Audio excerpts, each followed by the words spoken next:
So maybe you think the relationship is over, and just as you've started to move on, they reappear out of nowhere, leaving you feeling confused and unsure of what their true intentions are and also of what you should be doing next. So, why is it that fearful avoidants come back, seemingly out of the blue? And how can you understand their behavior without getting pulled back into that emotional roller coaster and cycle? Because it can be confusing when somebody disappears, leaving you heartbroken or uncertain, but then suddenly reappears just as you're beginning to heal. And it can make you question everything. Things like, do they still care? What should I do next? What does the future hold?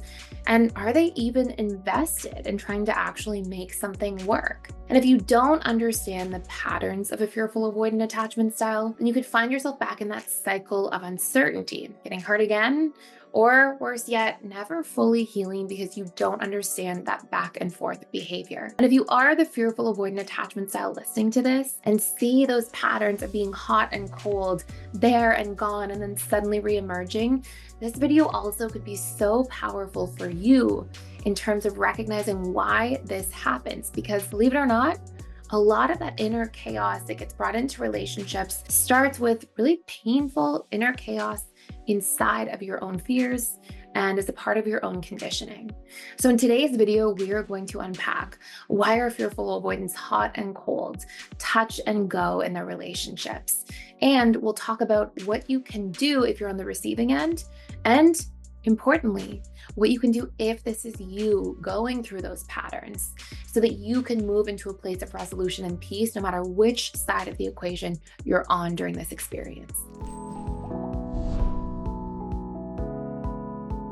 And in this video, I want to talk to you a little bit about 4 signs the fearful avoidant attachment style wants to come back, specifically if they're your ex. And I will say a disclaimer first, as I said in the past couple videos, the whole part of the series for each attachment style. Just like with any other relationship, it doesn't even matter if the person's securely attached. If it didn't work, one of the first things you have to do is pre-qualify the person. And pre-qualifying, you want to look for 3 things, okay? You want to look for number 1, is this person willing to have a dialogue? So these are not part of the signs. This is just a side note to disclaimer. You want to look for number 1, is this person willing to have a tough conversation about what didn't work and what we would try to do better next time? Number 2, is the person taking accountability for their side of things? As should you be, right? Because we each have a side in things. Like, well, no matter what, in any relationship, we'll find things that we could have improved on or been more aware of or more patient or insightful or kind about. And, we want to be able to take ownership as well, but we really need to see that the other person is. And then importantly as well, does the person show up to do the heavy lifting, right? Because they can say they can have the difficult conversation, but is there the follow through?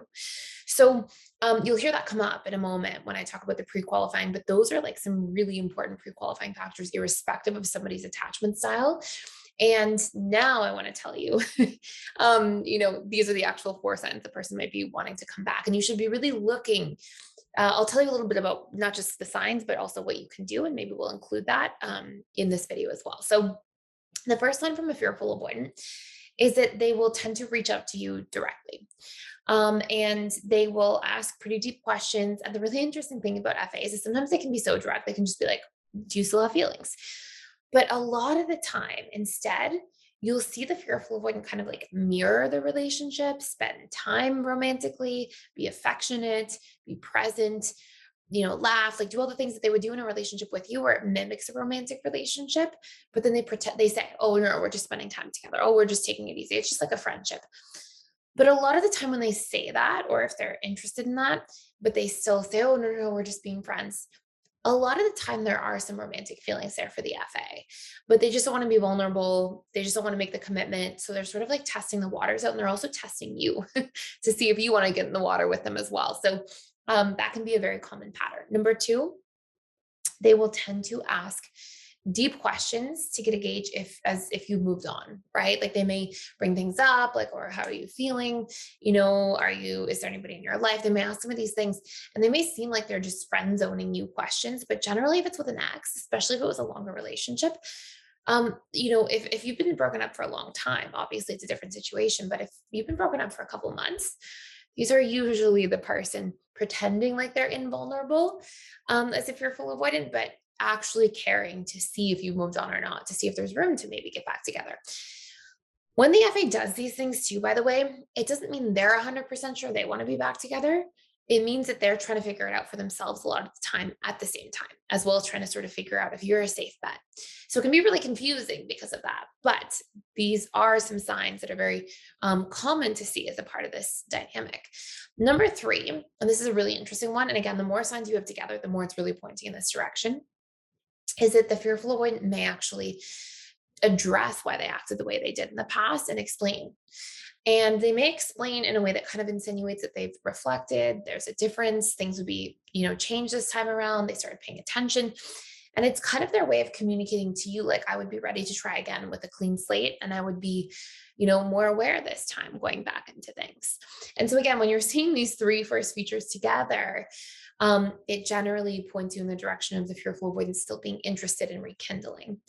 And before I tell you number four, I also want to say, as I've been saying in the other parts of this series, we have a video called or a course that you can check out for free for 7 days, all about how to reconnect with an ex. And it's like how to repair any relationship. And it talks about the different stages of reparation in relationship and what's required and what you can do. And you can, again, check it out for free for 7 days. There's scripts and all the steps laid out and the things to pay attention to, and when to know to not try and just sort of put a boundary up instead. So anyways, that will be in the link in the description box below. And number four for the fearful avoidant is you may see that they reach out to friends and family around you. They won't do it if they don't know them very well, but if it's like mutual friends or they work with one of your family members or something like that, you'll see them tend to check in, ask kind of deeper, more penetrating questions about different things to sort of get to the bottom of where your head is at. And they'll tend to really consider these four things and really feel them out before actually making a decision to reconnect. I have exciting news to share with you today, and it is that to celebrate the Personal Development School's 5-year anniversary, we are offering 40% off of your first month to our all access pass. Plus, you can also enjoy 10% off of my book, Learning Love, both of which are all about how to change your attachment style to become securely attached. So whether you are looking to improve your relationships, personally grow, or just develop a lot of emotional mastery over the way that you feel, now is the perfect time to start. But hurry, because this offer won't last long. So head over to the link below to join today. So important things to pay attention to. Important if you are thinking about moving back in a certain direction with any ex, that you do that pre-qualifying thing that we talked about, which are like, are we willing to have the deep conversations and address what wasn't working? Are we willing to, take accountability? Is the person going to show up and take accountability? And then are they going to put in the work? And, that's part of a reconnecting dynamic as well. But I'm not saying like sit down the first time you're connecting with your FAX and have that dialogue. But if things start to move in that direction, it's definitely a conversation that needs to be had. So I hope this makes sense. Thank you so much for watching. Please subscribe to this channel if you hang out here a lot and you haven't already. I would really appreciate it. And I will see you in the next video.